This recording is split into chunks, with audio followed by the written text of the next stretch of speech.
In 1972, the Hawker Siddeley Trident is the pride of British aviation. Rotate. The Trident was a completely British-built aeroplane. Undercarriage up. It was the equivalent of having a sports car. When BEA Flight 548 Look at the speed! Look at the speed! falls from the sky moments after takeoff, the carnage shocks the nation. It was so tragic that there wasn't anyone who survived. It was the worst airline accident that Britain had ever experienced. Takedown's got to be dead, Lama. Come on, move!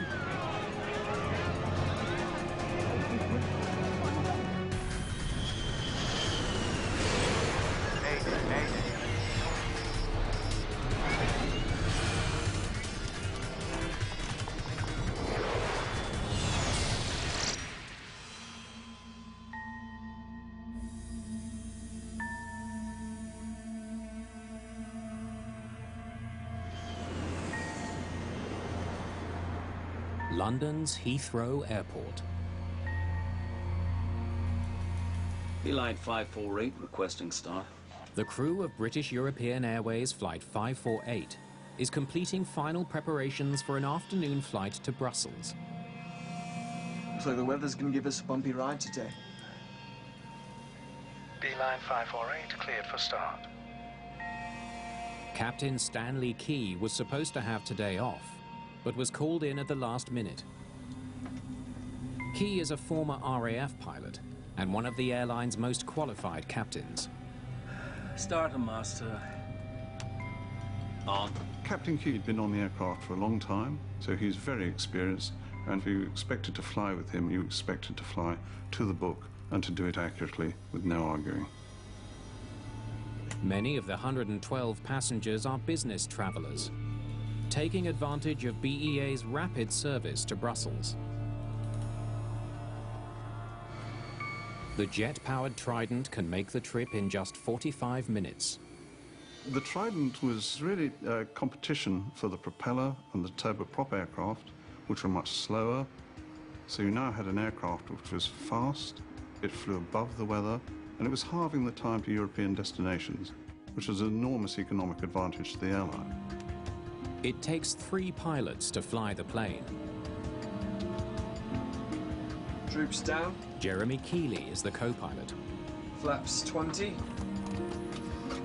Simon Ticehurst will help monitor the instruments. Engine 1 start.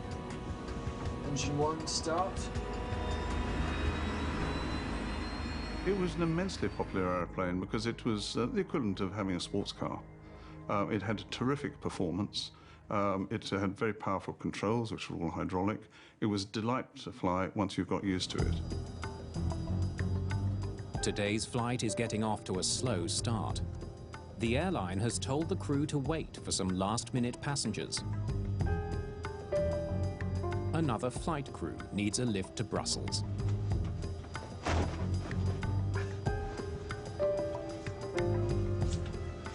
Have a seat, Captain. There was over 30 years difference between Captain Key and the 2 other members of his crew. And this produces the natural differences you have between a generation. One who regards the others as old and stuffy, and one who regard the youngsters as being young and irresponsible. This produced a generational gap. Beeline 548 ready for takeoff. Beeline 548 clear for takeoff. 548. The captain calls for takeoff power. Maximum thrust.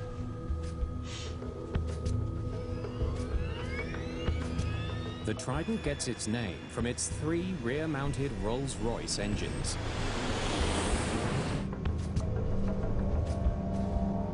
Second Officer Ticehurst monitors the plane's speed. 100 knots. They can't lift off until they reach rotation speed.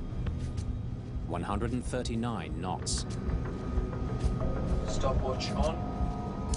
Meanwhile, Keeley keeps a close eye on the time. It's part of a special procedure designed to minimize aircraft noise over populated areas. It's a very noisy engine with a particularly nasty crackle to it. So noise abatement would be an issue wherever it flowed.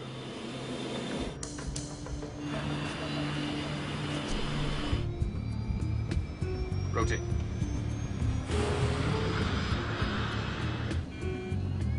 Once they've gained enough altitude, they'll have to throttle back slightly to reduce the noise of the engines. They've got to adjust the power, i.e. reduce it, just when it would be really rather nice to keep the full power on. But they've got to reduce it for noise abatement reasons. Officials at the airport measure the noise level after 90 seconds. If the pilots get it wrong, they'll have a black mark on their record. The pressure on you is to do it quickly and to do it accurately. Undercarriage up.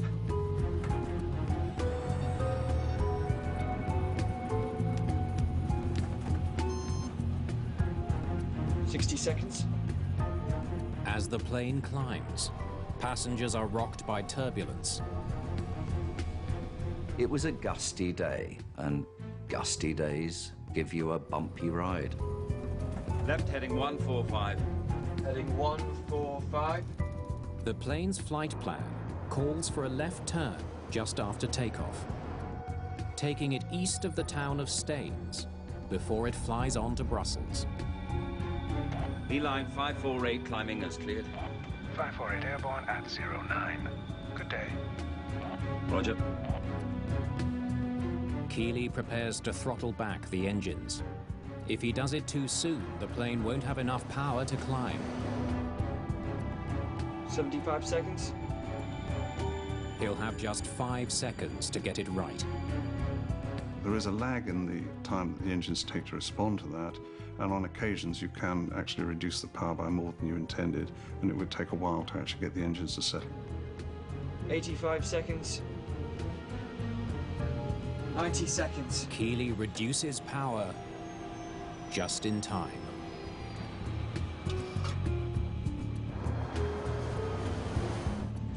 Passing 1,500 feet. The procedure goes well. 548, climb to flight level 60. Squawk 6615. The tower clears them to a higher altitude. Up to 60. Then, What was that? the plane begins to lose altitude.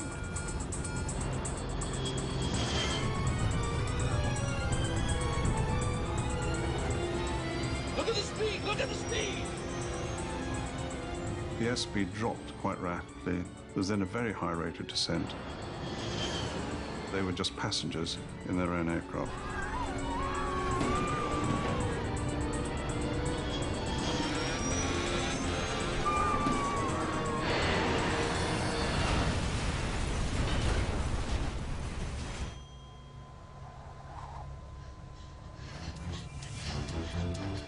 The plane has crashed in an empty field just meters from the town of Staines. I was at home with my baby of 12 weeks, and I heard a very loud thump. Local resident Frances Castledine leaves her infant son with a neighbor and rushes to the crash site. If it had gone another 50 yards, it would have hit the center of Staines, with the shops and the houses there. Frances is a nurse. She immediately begins searching the wreckage for survivors. I was very much afraid there was going to be a fire, because the vapor was very heavy in the air. And I had to decide basically whether I was going to go back home to my baby or whether I was going to go forward and help. But I had had a lot of intensive training in the accident and emergency department, and I really felt that I needed to be there. Nearly everyone is dead, but Frances is able to help one survivor. Can you hear me? I did my best. I did what I could. Hear me? I manipulated his legs and put them into some wreckage splints with some bandages. You're going to be okay.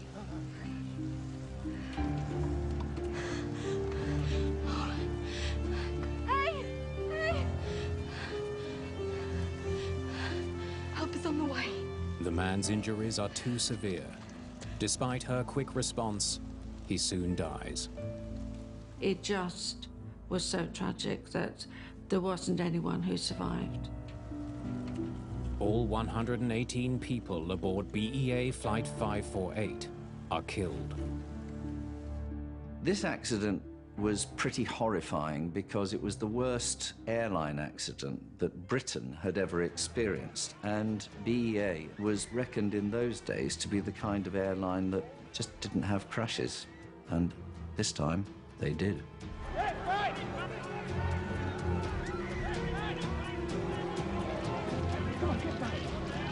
goes up to the dead line. Come on, move!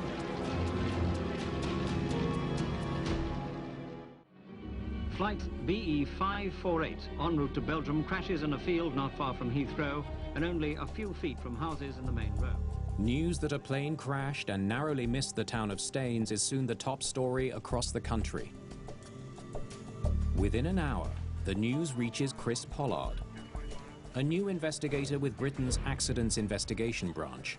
At the time that I arrived on the site, the rescue attempts had started big time, and the site was very, very active with people. Investigators are struck by something unusual. In most accidents, momentum carries the wreckage forward after it hits the ground. The crash at Staines is different. The tail had not moved very far from where it had initially struck the ground, and the rest of the aircraft probably hadn't moved forwards more than about 50 yards, which for such a heavy aeroplane is very, very little distance. Nearby power lines tell part of the story. The older investigators, they were pointing out the power lines which had passed over very, very shortly before the first impact point. If you walked around the back of the remains of the tail unit, you could look backwards and upwards, and there were overhead high-tension cables. This told you really that the aircraft must have been coming down at a very steep angle in order not to interfere with the cables. The undamaged wires and compact crash zone tell investigators that the plane fell to the ground suddenly and steeply. It's a sure sign that the plane stalled. An aircraft stalls when it's flying too slowly to generate sufficient wind over the wings to give it lift. When that aircraft hit the ground, it was actually slightly nose up. It was falling through the sky like that. An airplane can stall for many different reasons, from engine failure to pilot error. Pollard studies the wreckage in search of the specific reason for the stall. Every piece of debris is a potential clue. You may come across something which is unexpected, at which point you have to try to explain it. It may prove to be a red herring. It may prove to be something crucial. How you do the salvage actually very much influences how easy you make things for yourself. Hang on, will you? You can, by careless salvage, make things incredibly difficult for yourself. There's another challenge. In 1972, planes in the United Kingdom are not required to carry cockpit voice recorders. The modern investigator is helped enormously in so many accident situations where a cockpit voice recorder is present, because it really does help you understand what was going on the flight deck. I think we forget how difficult this must have been to investigate. Investigators will only have the information from the Trident's flight recorders. It will take time to recover and process that data. The rest of the debris is carefully labeled and sent to AIB headquarters in Farnborough.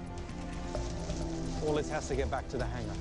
There, the plane will be put back together like a jigsaw puzzle, a process that could take months. The team has no time to lose. If there's a problem with the Trident, investigators need to know as soon as possible. There is enormous pressure to find the cause of the crash. You have to recognize that the Trident was a completely British-built and British-engined aeroplane. Therefore, for British industry, it was very important that if there was anything wrong with the Trident, it should be found out and corrected. The weather could provide an early lead. There was a cold front about 30 miles away, and at the airport at the time, there was low cloud at about 1,000 feet. Undercarriage up. And there was moderate turbulence, which would vary rather like driving a car over a rough road. In bad weather, storm clouds sometimes create powerful columns of air that can force a plane to the ground. Extreme wind shear or something of that sort can lead to a stall. Planes are especially vulnerable during takeoff. They're so close to the ground that pilots have little time to recover from the problem. The aircraft had only just taken off and it was still pretty low. If a stall like this had happened at multiple thousands of feet, there would have been plenty of time to recognize what the problem was and to do something about it. Investigators need to know just how severe the weather conditions were at Heathrow when the Trident took off. The AIB receives detailed meteorological reports from the day of the crash. They reveal that the turbulence simply wasn't strong enough to knock a plane out of the sky. Meanwhile, investigators turn their attention to the preliminary information captured on the Trident's black box. The amount of recording on the Trident was the greatest amount of any airliner I was aware of at that time. It was very much state-of-the-art. They focus on engine data, searching for any sign that the engines flamed out or lost power. A sudden loss of thrust could explain why the aircraft stalled. But the data shows the engines were working perfectly. The Trident climbed out with enough thrust to maintain a safe speed. With regard to the engines, we were quite satisfied that there was no evidence of a gross loss of thrust. Engine failure did not bring down Flight 548. The stall happened very suddenly during a normal climb. The speed, although it was a bit lower than it should have been, it was not dramatically lower than it should have been. It should not have led to a stall.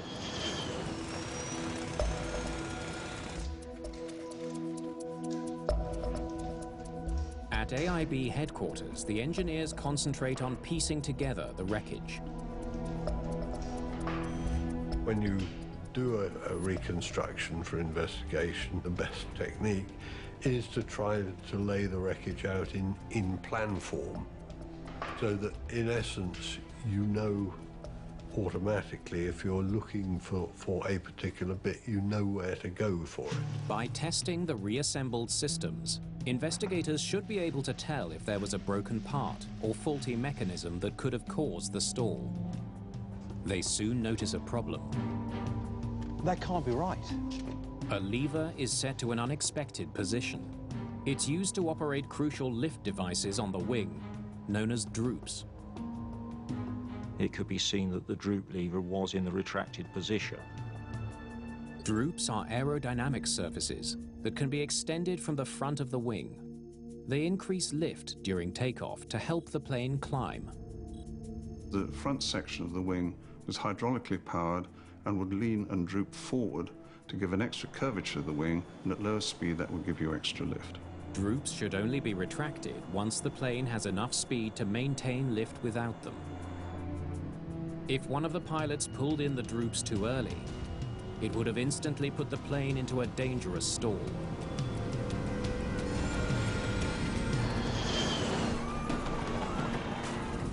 The discovery baffles investigators. How on earth did somebody manage to retract the droop lever and nobody noticed that that had happened? And it didn't make a lot of sense. There's no way to tell just by looking at the droop lever whether the crew moved it before the crash or if it was jostled out of place by the crash itself.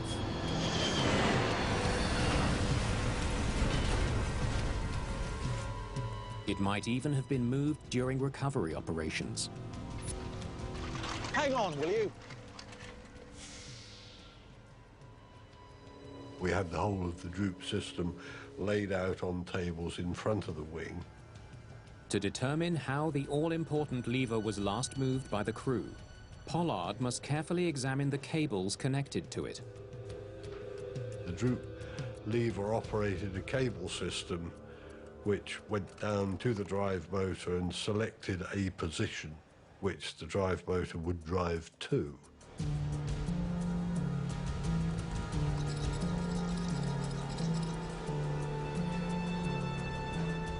Retracted. They determined by an examination of the wreckage that the droops had been retracted at impact. There's no longer any doubt. Someone in the cockpit moved the droop lever. It's a troubling discovery. As the awareness developed that there'd been incorrect operation of the droop lever, the inevitable question arose, well, who had operated it?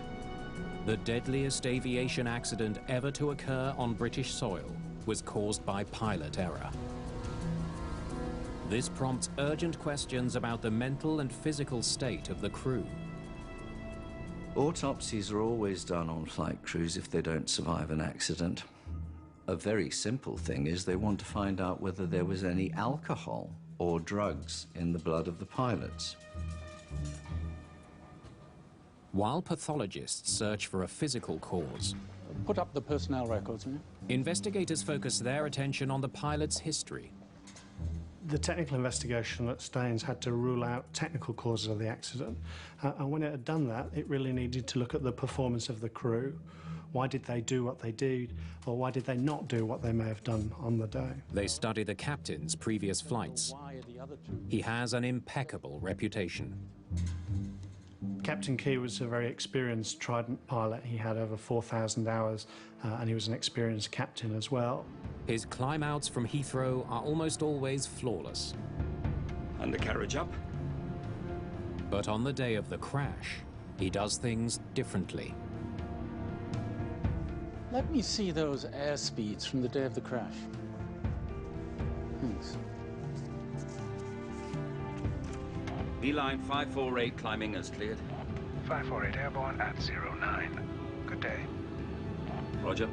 As he flew out of Heathrow, Key was flying the Trident a bit slower than usual. On this occasion, from almost immediately after takeoff until the accident had occurred itself, there was a noted disparity between the speed that he should have been aiming at and the speeds that he was actually achieving. It's an intriguing clue. This is not the way Captain Key usually climbs out after takeoff. The performance at low speed was quite critical.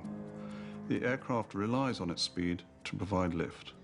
That means particularly close to the ground, it has to be flown very accurately. Put up the photo of Key. Key's normal performance came up to normal standards, but this on the day was well below standard. So they looked for reasons why this might be so. Now the tray table from the wreckage. A piece of wreckage points to a possible explanation. In the sort of engineers area, there was a little table, and on that table there was some graffiti scribbled, which gave a few rather facetious comments, obviously from a pilot who'd been sitting in that position. Bloody fools. It said Key must go, and then a few other derogatory comments added as well. Could you hand me the photograph? Graffiti found in the cockpit hints that the crew wasn't getting along. Perhaps a poisonous atmosphere in the cockpit made it difficult for the pilots to do their job. Lights up. Investigators looking for any kind of clue that tells you about perhaps the atmosphere within the airline or within the crew on the day. Could you get this over to handwriting analysis for me, please? Was it particularly tense? Was it particularly aggressive? And these are small factors that might give a clue to that. If handwriting analysis can identify who wrote the graffiti, investigators may be one step closer to understanding what really happened in the cockpit of BEA Flight 548.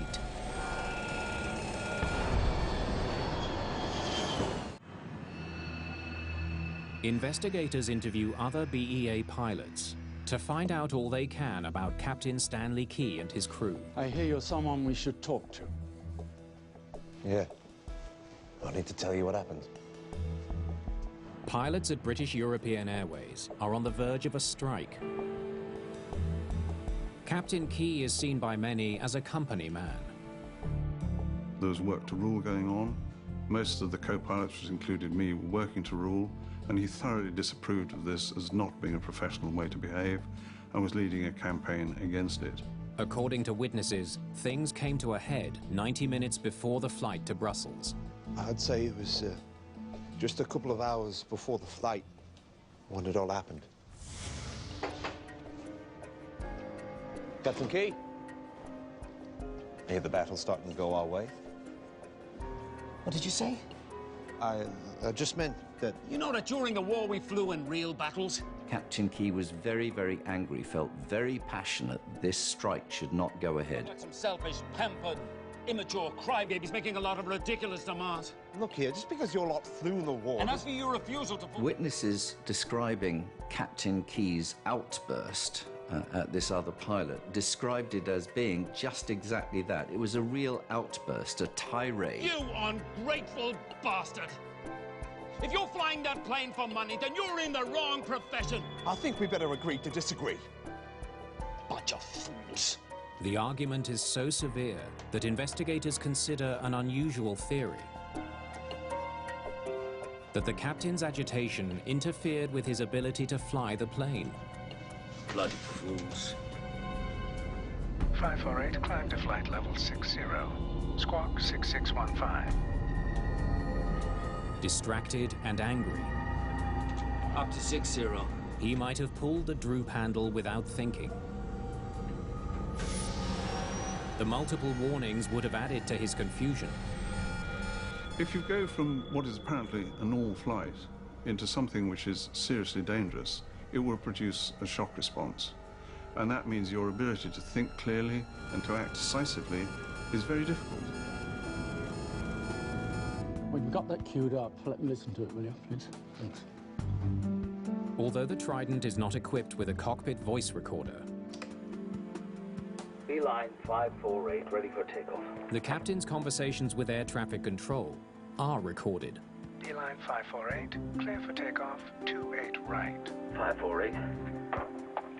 The human performance investigators trying to understand a simple thing. What was going through the mind of the crew at the time of the accident? Why did what happened make sense to them at the time? Beeline 548, climbing as cleared. 548 airborne at 09. Good day. Roger. They immediately notice something unusual.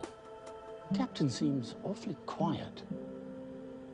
548, climb to flight level 60. Squawk 6615. Up to 60. The captain's infrequent radio calls are so short, they don't even meet aviation standards. For a proper response, if you are given a clearance, you have to repeat it back with the call sign of the aircraft. That was all missing. Inadequate responses are out of character for this strict captain. With hindsight, you and I might make a judgment about the way Captain Key was feeling at the time, that he felt he was under stress or very busy or having to concentrate very hard, or maybe all of those. The conversation with the controller provides no hint about why the captain is stressed. Investigators are left with yet another question. What was going on in that cockpit? Stress takes many forms. It can be physical stress or it can be anxiety, perhaps caused by, in this case, an argument.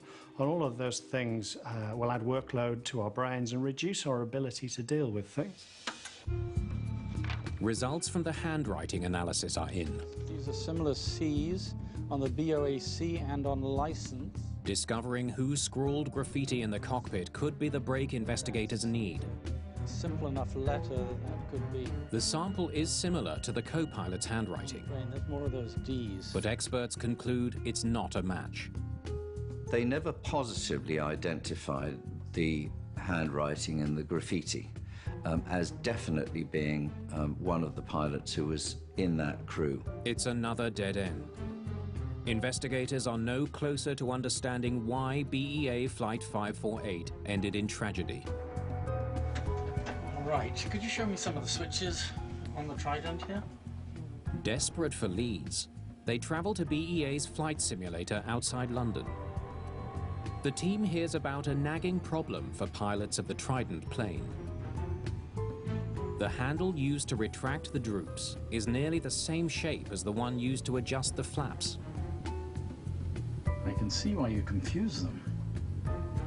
One has to bear in mind that it's being moved by the palm of the hand, and it's not easy to identify one from another.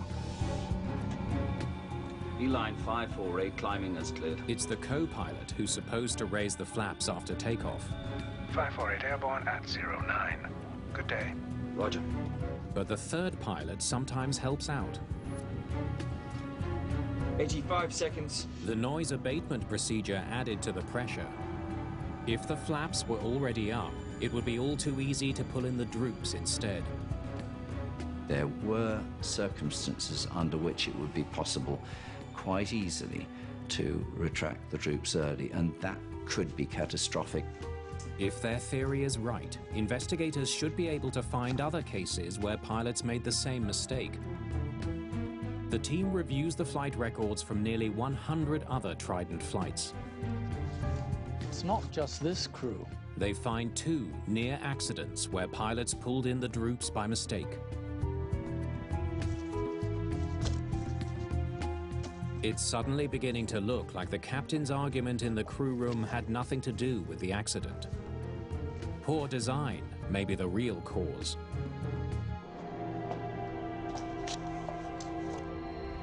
Then comes news that puts investigators on an entirely new path. In Captain Key's routine medical examinations before this, nothing was reckoned to be wrong with his health. It was only after the accident, when an autopsy was carried out, that it was found that he actually had some severe coronary problems. There was medical evidence showing that the captain had suffered of a heart condition. It seemed to be the missing link. Although the captain's heart problem did not show up in his regular medical exams, he had a deadly condition. Now, as you can see, here Key had, without even knowing it, a clogging of the coronary arteries. this in turn caused the heart. What did you say? Do you realize that during the war we flew in real battles? Not like pampered... Pathologists believe that Captain Key suffered heart failure sometime within a 2-hour window before the crash. That is totally unprofessional. It may have been caused by a sudden rise in blood pressure. And you ungrateful bastard! Captain Key may not have had symptoms of a heart condition prior to the accident, but following a stressful event, perhaps after the argument, it seems to have started to have an effect on him. Bloody fools. The theory could help explain the captain's unusual radio calls. Beeline 548, clear for takeoff. 548.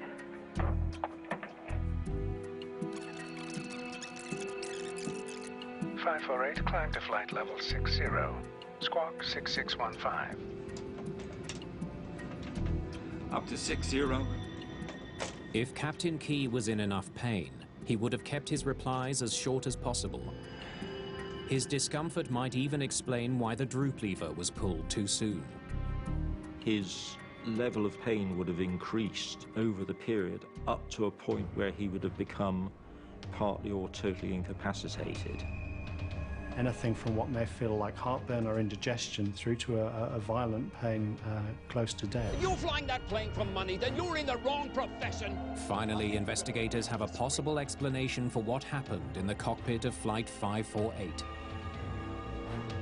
Bunch of fools. If his blood pressure was particularly high because he was agitated, it might affect his reasoning, because if you have the oxygen level in your brain reduced, even slightly, it affects your alertness and your ability to reason. And the accident investigators reckoned that that may well have been so in this case. Right, so we have to come through all the information. There's still a nagging question. There were other qualified pilots in the cockpit that day. Why didn't one of them do something to save the plane? The second captain seated in the back was too far from the controls to be of any help. But the two co-pilots could have responded to the crisis. Neither Captain Key nor the other pilots realized that it was the retraction of the droop which had caused the stall, because nobody attempted to put it back down again. If they had done, they could have unstalled the aeroplane. Jeremy Keeley. Crew records provide a possible explanation. Because of the labor dispute at the airline, pilot training had been disrupted. Both the co-pilots on Flight 548 are very inexperienced. What was that? In the right-hand seat, his first officer had less than 30 hours of experience on the Trident. There's obviously some opinion that these pilots were too young, they needed more experience. The junior pilots may have been distracted by having a guest in the cockpit, or they may have simply not known what to do. Investigators believe there's yet another piece to the puzzle. It all comes back to that argument. Pampered crybabies making a lot of ridiculous demands. Now look here, just because you're And as for your refusal to fulfill all of your duties, Investigators learned that an hour and a half before takeoff, co-pilot Jeremy Keeley witnessed Key's outburst. They suspect it made a big impact on the young pilot. Having witnessed an outburst like that, one can only surmise that if you are new to the fleet, you don't know the captain, you're slightly unconfident yourself, you may be nervous of your own performance, this is not likely to enhance it, and I would expect it would have been quite intimidating. Shaken by his captain's temper, bunch of fools, Keeley may have been more likely to make mistakes and less likely to correct his captain's errors. It would certainly reinforce the concept that the captain was authoritarian and not somebody that you should challenge lightly, especially on that day. There is yet another mystery. Investigators know that the Trident is equipped with a safety system known as a stick shaker. If a plane's speed drops too low, the control column begins to shake, giving the crew a dramatic warning that their plane is about to stall. It will shake the column very distinctly and produce an unmistakable rattling noise at the same time. Pilots are trained to react to the stick shaker by pushing the nose of the plane down to gain speed and increase lift. If that doesn't work, the system has a fail-safe, the stick pusher. It will move the controls forward to push the nose down, even if the pilots don't. The pusher would make sure that firmly the aircraft's nose was lowered into an attitude where the speed would increase and you would recover. Why didn't the system prevent Flight 548 from stalling and save the lives of everyone on board? Investigators study flight data from BEA Flight 548, searching for any sign that the plane's anti-stall system failed. So it looks as though it came on here and here, but didn't stay on.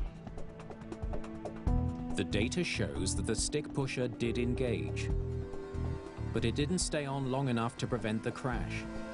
The finding can be explained in only one of two ways. Either the stick pusher malfunctioned, or the crew disabled it. The stall recovery system was capable of being inhibited if they concluded that the thing was operating incorrectly. To figure out what actually happened, engineer Peter Coombs has to test every electrical connection in the system. Fortunately, the incident sensors had actually survived the accident in an apparently undamaged state. And there were a number of other components to the system, and they were tested and found to be operating accurately. Coombs' test results point to a stunning conclusion. The plane's anti-stall system was working perfectly, but for some reason, perhaps because they didn't think their plane was actually stalling, one of the pilots disabled it.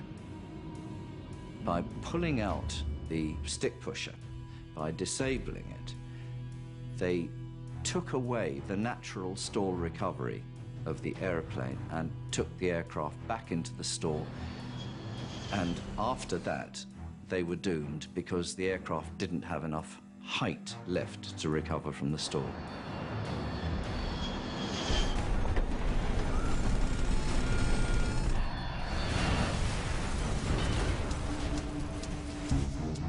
It now seems the crash of BEA Flight 548 was the result of a tragic combination of factors. First, a looming strike that led to an argument. Making a lot of ridiculous demands. Look, it's because you're... And as for your refusal to... A heart failure that was possibly triggered by the fight, confusion over control levers, and co-pilots too junior or too intimidated to step in when things started to go wrong. For investigators, each piece of the chain is as important as the other.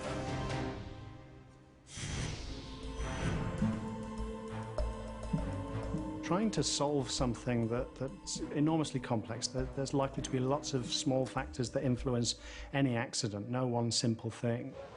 After the crash, authorities implement a number of changes designed to prevent similar accidents from happening again.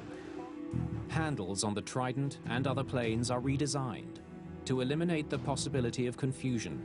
Cockpit voice recorders are now standard equipment in almost all commercial passenger planes.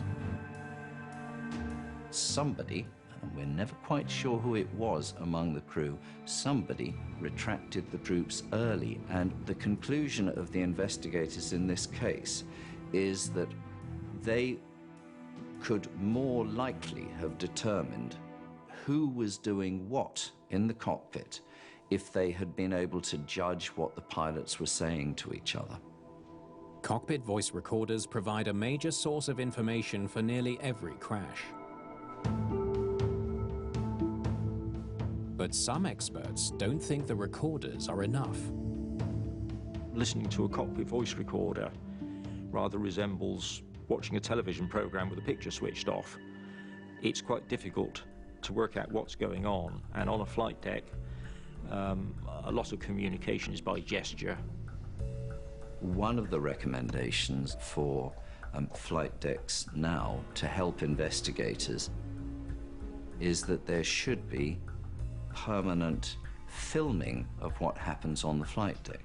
It doesn't have to be widescreen filming which shows what the pilots are doing and how they drink their coffee, but literally a narrow focus lens which looks at the controls that they handle and all the flight instruments.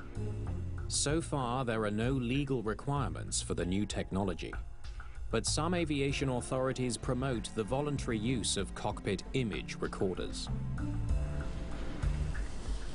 In the years following the crash, Hawker Siddeley faced growing competition from rival manufacturers. Trident production ended in 1978. It was being challenged by the Boeing 727, which had a similar layout, 3 engines in the tail, and in some respects had slightly superior performance. But the legacy of the Staines disaster lives on. The accident drew into perspective the whole importance of human factors on the flight deck.